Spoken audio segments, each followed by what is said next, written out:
Well, hello, Blue Troopers. Out on the road in colorful Rochester, New York, and definitely an indoor day. Nice outside, but cold. So I'm working on a couple of road builds, two submarines.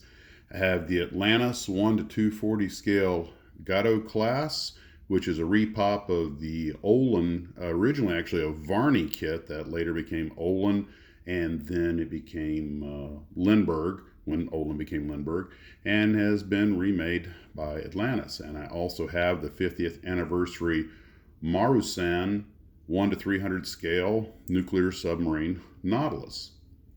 So let's start with the Nautilus. I built that one first, which, by the way, is a repop of the very first kit, a plastic scale model kit manufactured in Japan, which I believe was 1958. And when you open it up, it has some promotional stuff. You get three packets with promotional images. One of them has the old box art. The other one has the new box art. And these are, of course, good enough to put up on your wall.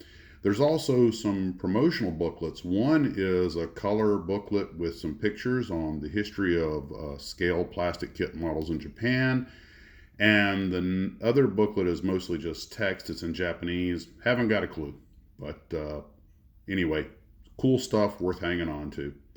And the kit itself is pretty straightforward. I opened it up. You have the three packets. One of them has the stand in it, and that was the first thing I built. The little legs to the stand are two pieces. They don't have any alignment pins, but they do go down into grooved holes, so that's not a problem. The kit itself, I started test fitting it, and it's, as you would expect, kind of on the primitive side. There were 7 guide pins on the hull, but the last one on the stern didn't mate up very well at all. I wound up having to file a lot of it off.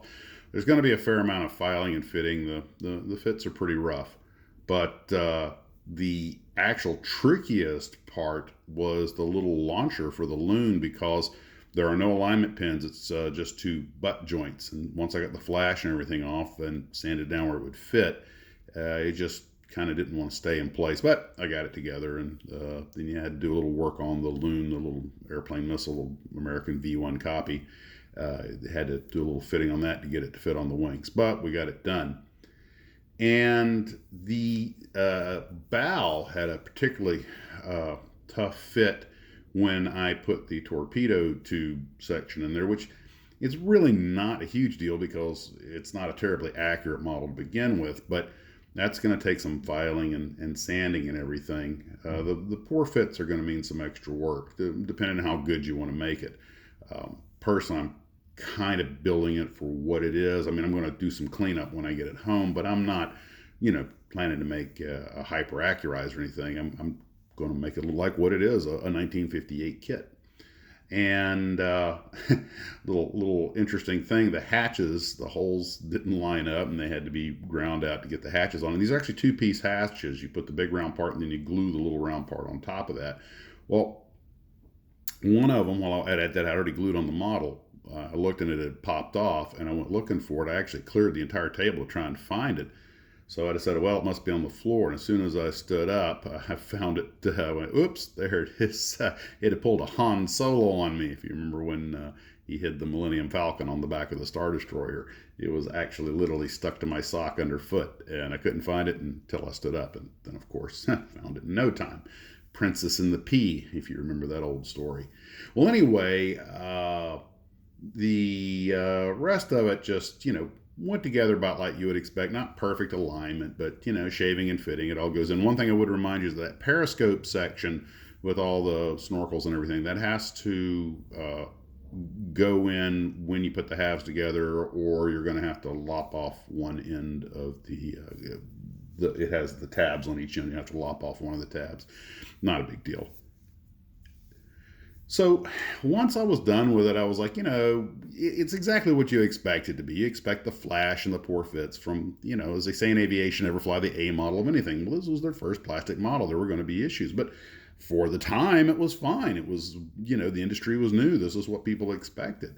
So I'm not at all disappointed with it. Kind of like the fact that it's the way it is. If everything had fit perfectly like a new Tamiya kit, it would have been almost a little disappointing.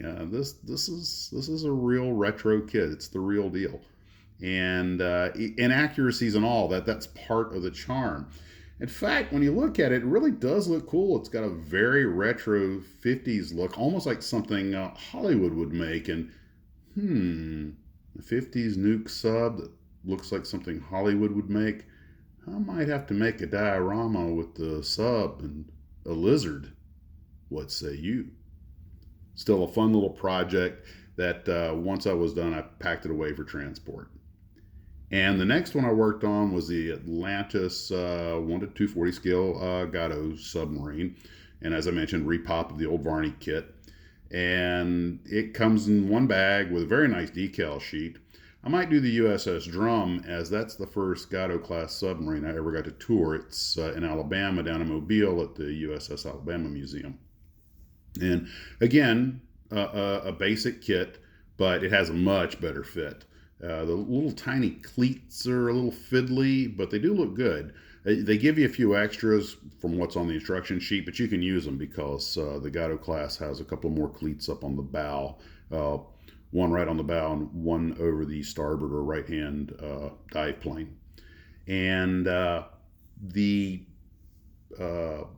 everything here is kind of just tacked down because I'm probably, since the decking is separate piece, I'll remove it when I get home. That'll make it easier to paint the submarine. And this piece was not on the instruction sheet, but I remember seeing it on submarines, and I checked some source photos, and I believe it is a guide for mooring lines or perhaps for tow lines. But anyway, it goes on the stern, but it's not. I couldn't find it on the instruction sheet. Also, for some reason, they gave you an extra prop. Don't know why, but hey, extra parts are always good, right? So it makes a nice looking kit when done. There's no basket or railings around the anti-aircraft guns. And if you want to try and accurize it, get yourself some wire or something or some stretch sprue, you could do that. But again, typical of older kits. It looks nice when it's done. One thing I should point out, it gives you 2 main deck guns, which is not wrong, but generally speaking, submarine skippers in the American Navy in World War II had a lot more latitude than just about any other kind of combat vessel commanders in the fleet. And maybe some of it was out of sight, out of mind. Maybe because most of the surface admirals didn't really understand submarines all that well at the time. The point is that they were a very different branch, and very few of them that I'm aware of during the Second World War actually carried 2 deck guns. Normally it was 1, and I assume that was both to save weight and drag and even noise. But I mean, 2 would not be wrong. The boats could have 2 guns. So however you want to set it up, pick your favorite boat and set it up that way. Make it what you want it to be, right? Well, anyway, these made a great little project. I mean, I don't know, hour and a half on each one. And just most of that, of course, was just fitting stuff. The cleats were fiddly just because they're small scale. And since I was using Loctite glue, it wanted to stick to the tweezers more than to the submarine. Isn't that always the way? And but they look good, and I'm glad I got them. I'm going to get them home and, of course, clean them up and finish them off. And yeah, that I'm seeing a diorama in my future. I think that big Polar Lights 1 to 144 scale Godzilla would make a great thing to. I know it would be off scale, but we'll just say it was a midget submarine, eh? Anyway, something to keep me busy while I'm sitting out a long sit in the hotel room. Guys, I hope this video finds you in good health and good spirits. Take care of yourselves, and as always, model on.